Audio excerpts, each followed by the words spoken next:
But no, she's a special person. She's got great common sense, great spirit. She loves our country, and she loves the people in this room. Tulsi Gabbard.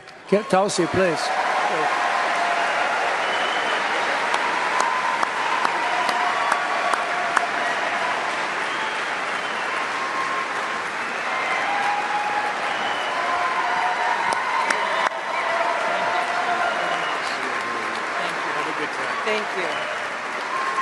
Thank you, Mr. President. Aloha. I know we got Hawaii in the house here. There we go. It is a privilege to be here with all of you, my brothers and sisters in uniform, especially on this day of all days. I had the privilege of joining President Trump this morning at Arlington Cemetery, where he joined two Gold Star families and loved ones of Staff Sergeant Hoover and Sergeant G, both of whom were two of the 13 killed in the Abbey Gate attack 3 years ago today in Kabul. And I can tell you, as we were there, as he laid a wreath at the tomb of the unknown soldier, joining these Marines' loved ones, I felt the sorrow that he shared with them in their loss. I felt and saw his sincere appreciation for these servicemen and women who paid the ultimate price and their loved ones who continue to grieve to this day. This is personal for me, as I know it is for so many of you here. This is real. It's not just words. I first deployed to Iraq in 2005 with the Hawaii Army National Guard as a member of Charlie Med.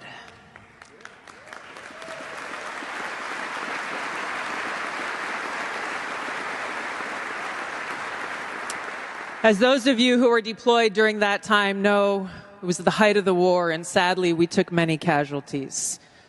And every day we were confronted with that high human cost of war and that sadness as we boarded the plane when we left, that we were leaving some of our brothers and sisters behind, only to lose others when we got home to suicide.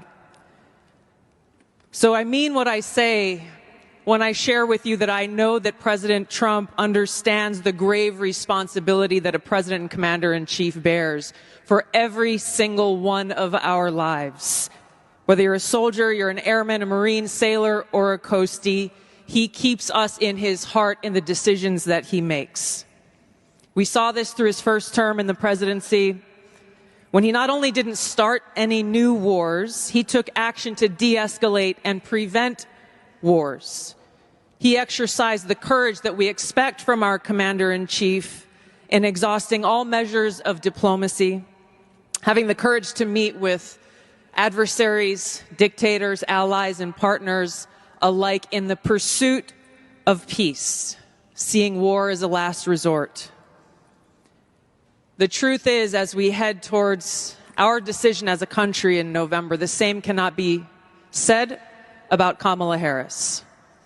In fact, the opposite is true, and we're living through this reality today as this administration has us facing multiple wars on multiple fronts and regions around the world, and closer to the brink of nuclear war than we ever have been before.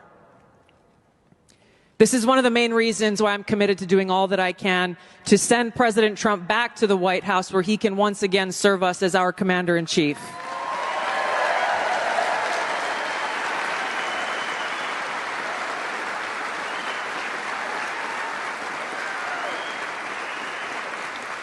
Because I am confident that his first task will be to do the work to walk us back from the brink of war. We cannot be prosperous unless we are at peace. And we can't live free as long as we have a government that is retaliating against its political opponents and undermining our civil liberties, weaponizing our very institutions against those they deem as a threat. Kamala Harris has done this over the last 3.5 years. She won't hesitate to continue that if she is elected as president. President Trump has been their first and foremost target in this because they don't want us as voters to even have the option to vote for him. I've been their most recent target, added to a secret domestic terror watch list after exposing the truth about what kind of dangers we would face if Kamala Harris is elected as president.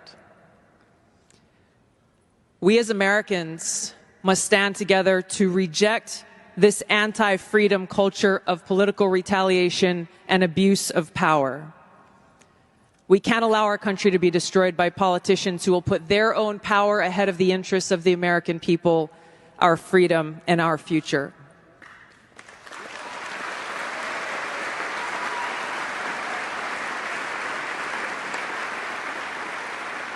I am proud to stand here before you today, whether you're a Democrat, a Republican, or an independent. If you love our country, as I do, if you cherish peace and freedom as we do, I invite you to join me in doing all that we can to save our country and elect President Donald J. Trump and send him back to the White House to do the tough work of saving our country and serving the people. Thank you very much. Thank you very much, Mr. President.